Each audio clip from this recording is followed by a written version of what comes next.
शहरातील मोशीत एक दुर्दैवी घटना घडली. कचरा डेपो परिसरात लाखो टन कचऱ्याचा आणि मातीचा भला मोठा डोंगर अचानक खचलाय. हा ढिगारा शेजारीच असलेला वेस्ट टू एनर्जी प्रकल्पाच्या 2 मजली आरसीसी प्रशासकीय इमारतीवर अत्यंत वेगानं कोसळलाय. या प्रचंड वजनामुळे आणि आघातामुळे ती इमारत पत्त्याच्या बंगल्यासारखी जमीनदोस्त झाली आहे. घटनेच्या वेळी दुपारच्या जेवणाची वेळ असल्यानं बहुतांश कर्मचारी इमारतीमधील कॅन्टीन आणि कार्यालयात उपस्थित होते. त्यामुळे अनेक कर्मचारी या इमारतीखाली दबल्याची माहिती समोर आली आहे. प्रशासनाला या घटनेची माहिती मिळताच बचाव कार्य युद्ध पातळीवर सुरू आहे. आतापर्यंत 4 जणांना सुखरूप बाहेर काढण्यात आल्याची माहिती आहे. मात्र ही घटना कुणामुळे घडली? या दुर्घटनेला पिंपरी चिंचवड महापालिका आणि स्थानिक नेते जबाबदार आहेत का?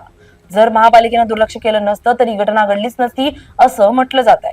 तर या दुर्घटनेत महापालिकेची काय चूक आहे? पाहूया त्या व्हिडिओतून. नमस्कार, मी स्नेहल चौधरी. आपण पाहत आहात LS मराठी. इमारतीत बसून सर्व कर्मचारी जेवण करत होते. दुपारची वेळ होती.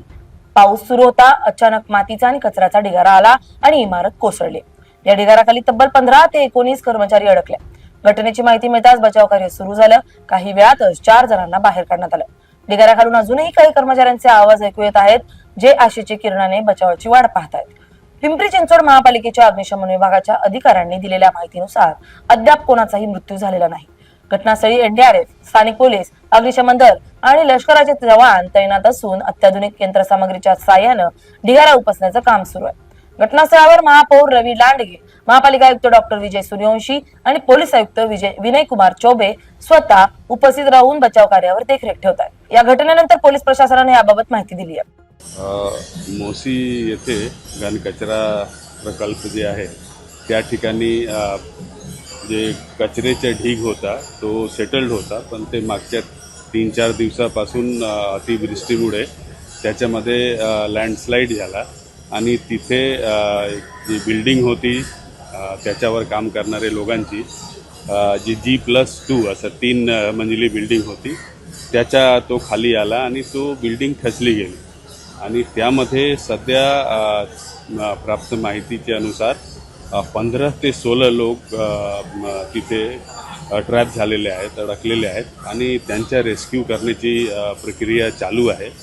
तिथे पोलीस, त्याचबरोबर महानगरपालिकाचे फायर ब्रिगेड, त्याचबरोबर NDRF, आर्मीची तुकडी आणि त्याचबरोबर डॉक्टर्सची टीम हे सगळे तिथे उपस्थित आहेत आणि त्यांची रेस्क्यू ऑपरेशन जे आहे ते चालू आहे.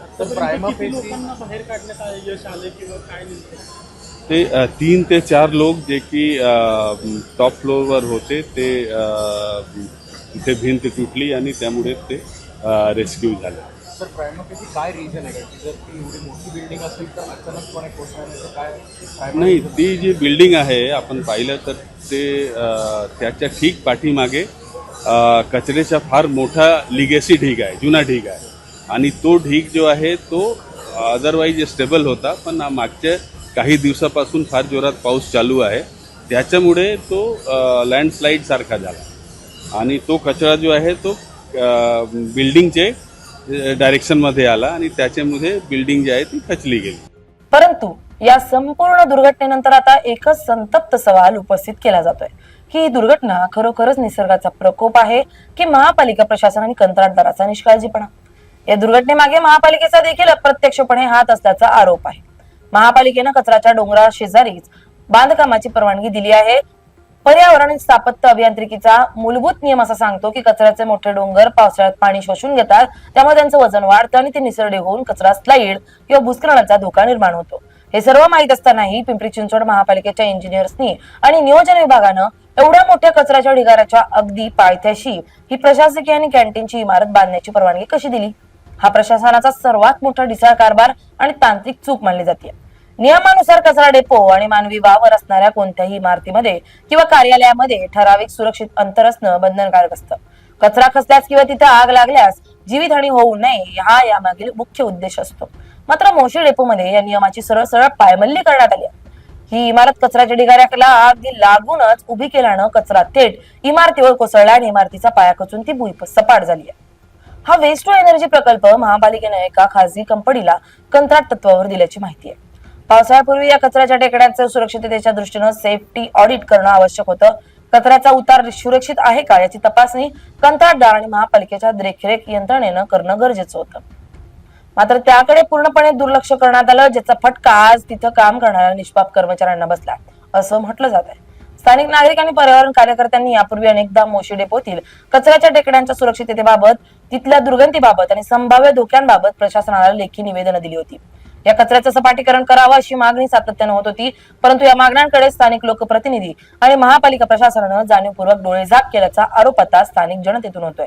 ही घटना घडल्यानंतर आता महापालिका आयुक्त डॉक्टर विजय सूर्यवंशी स्पष्टीकरण देत मुसळधार पावसामुळे कचरा ओला होऊन निसरडा झाला आणि डोंगर कोसळला असं म्हटलंय.